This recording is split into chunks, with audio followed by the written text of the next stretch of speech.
أشهد أن لا إله إلا الله وحده لا شريك له وأشهد أن محمدا عبده ورسوله أما بعد فأعوذ بالله من الشيطان الرجيم بسم الله الرحمن الرحيم سامعین و ناظرین کرام، السلام علیکم ورحمۃ اللہ وبرکاتہ۔ اس سے قبل گزشتہ 6 پروگرامز میں سیدنا حضرت خلیفۃ المسیح رابع رحمہ اللہ تعالی کی طرف سے جماعت احمدیہ کے مخالفین، معاندین، مکفرین، مکذبین اور ان کے سیاسی و مذہبی سربراہوں آئمۃ التکفیر کو قرآن مجید کی سورۃ آل عمران آیت 62 کی تعلیم کی روشنی میں دیے گئے مباہلہ کے کھلا چیلنج کو زیر بحث لایا گیا ہے۔ ان 6 پروگرام میں سے بعد والے 4 پروگرام نے سیدنا حضرت خلیفۃ المسیح رابع رحمہ اللہ تعالی کے 10 جون 1988 کے خطبہ جمعہ کا متن قسطوار پیش کیا جا چکا ہے۔ مباہلہ کی اشاعت کے بعد کے حالات سے معلوم ہو رہا ہے کہ اس چیلنج پر مخالف احمدیت علماء نے ہیل و بہانوں کا سہارا لیتے ہوئے راہ فرار اختیار کی۔ سیدنا حضرت خلیفۃ المسیح رابع رحمہ اللہ تعالی نے 5 اگست 1988 کے خطبہ جمعہ میں مخالف احمدیت علماء کے ہیلے بہانوں پر تبصرہ پیش فرمایا۔ کتاب سلسلہ احمدیہ جلد 4 صفحات 376 تا 378 پر سیدنا حضور رحمہ اللہ تعالی کے اس خطبہ جمعہ کا خلاصہ دیا گیا ہے۔ آج کا پروگرام اس خلاصہ کے حوالے سے پیش کیا جا رہا ہے، یہ کہ مباہلہ کے اس چیلنج کے بعد دنیا بھر میں مختلف معاندین کی طرف سے کئی قسم کے تبصرے اخبارات اور رسائل میں شائع ہوئے۔ بعض نے مباہلہ کے چیلنج کو قبول کرنے سے گریز کے لیے عجیب و غریب عذر تراشے اور بعض نے اپنے رنگ میں یہ اعلان کیے کہ مباہلہ منظور ہے، لیکن انہوں نے تفصیلی بیان میں بعض اپنی عبارتیں داخل کر دیں جن کی روح سے وہ بعد میں یہ کہہ سکیں کہ ہم نے مباہلہ منظور تو کیا تھا مگر فلاں شرط کے ساتھ کیا تھا، اور چونکہ یہ شرط پوری نہیں کی گئی اس لیے مباہلہ بھی نہیں ہوا۔ چنانچہ مختلف قسم کے تبصرے اخبارات و اشتہارات میں شائع ہوتے رہے۔ ان میں سے بعض نے یہ کہا کہ فلاں میدان میں پہنچو، کوئی کہتا فلاں میدان میں پہنچو، کوئی کہتا مسجد نبوی میں داخل ہو کے مباہلہ کرو، اور مسجد نبوی کے متعلق پھر خود ہی فتویٰ دیتا کہ بعض کے نزدیک کافر کو وہاں آنے کی اجازت نہیں ہے، لیکن بعض فقہا نے بعض مجبوریوں کی خاطر کافروں کو اندر آنے کی اجازت دے دی ہے، جبکہ قرآن کریم صرف یہ فرماتا ہے ثم نبتہل فنجعل لعنت اللہ علی الکاذبین، کہ ہم پھر ابتحال کریں اور ابتحال کے بعد اللہ تعالیٰ کی لعنت جھوٹے پر ڈالیں۔ آپ جھوٹے پر خدا کی لعنت ڈالنے میں کون سے مقام کی ضرورت ہے؟ کون سے ملک یا کسی خاص صوبے،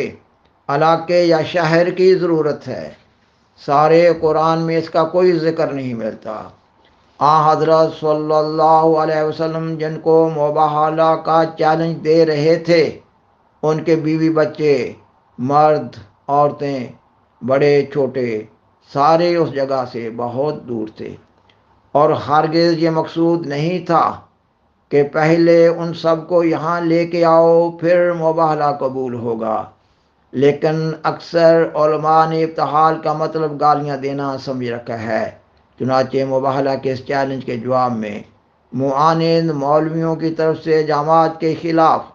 نہایت ہی گندے، لغو اور بیہودہ اعتراضات پر مشتمل رسالے شائع کر کے لوگوں میں شدید اشتعال پھیلایا گیا۔ شاید ان کے نزدیک ابتحال کا معنی اشتعال ہے۔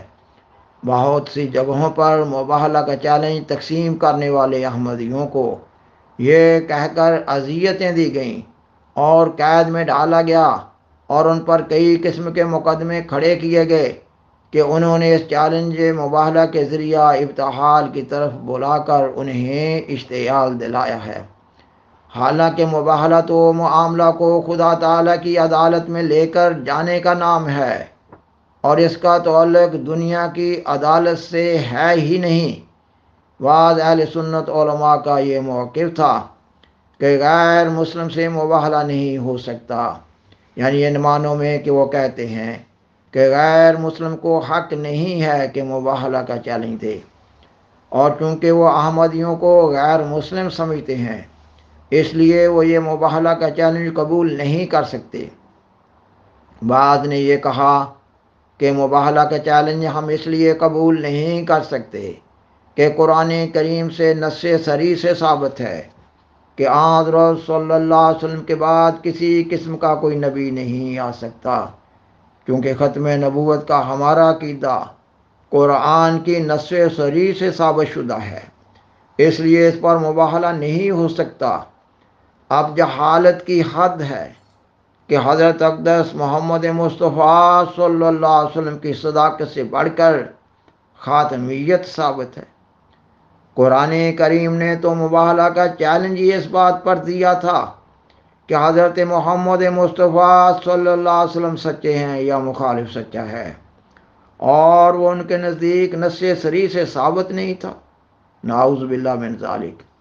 اس لیے حضرت صلی اللہ علیہ وسلم کو اجازت تھی کہ وہ چیلنج دے دے،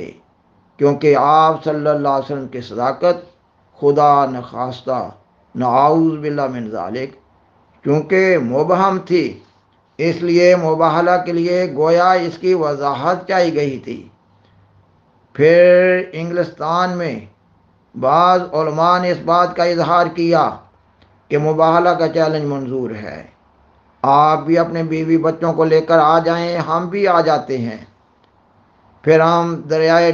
ٹیمز میں چھلانگ لگائیں گے، اور جو پار اتر جائے گا وہ سچا اور جو ڈوب جائے گا وہ جھوٹا۔ معاند مولویوں کے ایسے بیانات سے صاف پتہ چلتا ہے کہ وہ دین کے معاملے میں ہرگز سنجیدہ نہیں، وہ تمسخر سے یا گالیاں دے کر یا شور مچا کر سمجھتے ہیں کہ اپنا مقدمہ جیت جائیں گے، لیکن فی الحقیقت خدا کی عدالت میں مقدمہ لے جانا ہی نہیں چاہتے۔ ان کے بیانات کو پڑھیں تو معلوم ہوگا کہ وہ آخر دنیا کے فیصلہ کی طرف لوٹے ہیں یا دنیاوی مقابلوں کے ذریعہ فیصلہ کرنا چاہتے ہیں۔ ایک صاحب نے پاکستان سے اس چیلنج کو قبول کرتے ہوئے یہ پیغام بھیجا کہ دنیا کی کسی چوٹی کی عمارت سے یا پہاڑی سے کسی بلندی سے آپ بھی چھلانگ لگائیں، میں بھی چھلانگ لگاتا ہوں، جو بچ جائے وہ سچا ہے، جو نہ بچے گا وہ جھوٹا۔ حالانکہ یہ وہی چیلنج ہے جو شیطان نے مسیح علیہ السلام کو دیا تھا، اور مسیح علیہ السلام نے اسی سے اس کو پہچانا تھا، اور لاہور سے طاہر القادری صاحب نے اعلان کیا کہ فلاں تاریخ کو ہم منٹو پارک پہنچ جائیں گے۔ اس تاریخ کو مرزا طاہر احمد کا اپنے ساتھیوں سمیت رات کے 12 بجے وہاں موجود ہونا ضروری ہے۔ اگر وہ نہ پہنچے تو پھر ہم 1 مہینہ انتظار کریں گے، 1 مہینے کے بعد پھر ہم حکومت پاکستان سے کہیں گے کہ ان کے ہارنے کا اور ہمارے جیتنے کا اعلان کر دیں۔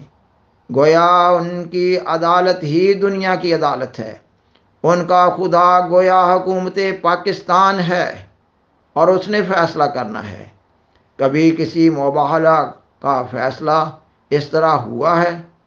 کہ فلاں حکومت نے اعلان کر دیا کہ فلاں ہار گیا، فلاں جیت گیا۔ وہ سمجھتے ہیں چالاکی سے، ہوشیاری سے، چرب زبانی سے اگر ہم دنیا پر اور اپنے مریدوں پر یہ اثر ڈال دیں کہ ہم جیت گئے اور دشمن ہار گیا تو یہی مباہلہ کا انجام ہے، اور یہی بہت کافی ہے۔ حالانکہ یہ کافی نہیں ہے۔ اب تو خدا تعالیٰ نے مباہلہ کے بعد جو نشان ظاہر فرمائے ہیں اس سے ایک بات تو ثابت ہوئی کہ ان کا جھوٹا ہونا دن بدن کھلتا چلا جا رہا ہے۔ سامعین و ناظرین کرام، مخالف و معاند علماء پر اردو زبان کا محاورہ عذر گناہ بدتر از گناہ پورے طور پر صادقات ہے۔ سیدنا حضرت محمد رسول اللہ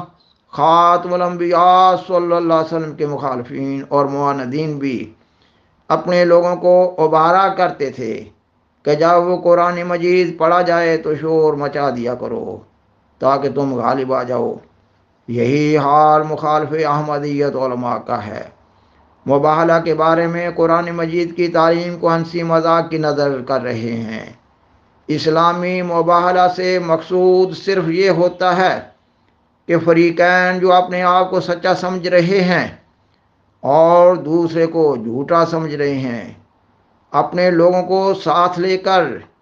ایک دوسرے کے بالمقابل اللہ تعالیٰ کے حضور حاضر ہو کر ایک دوسرے کے خلاف لعنت اللہ علی الکاذبین کہیں۔ بالآخر درخواست ہے کہ برائے مہربانی اس پروگرام کو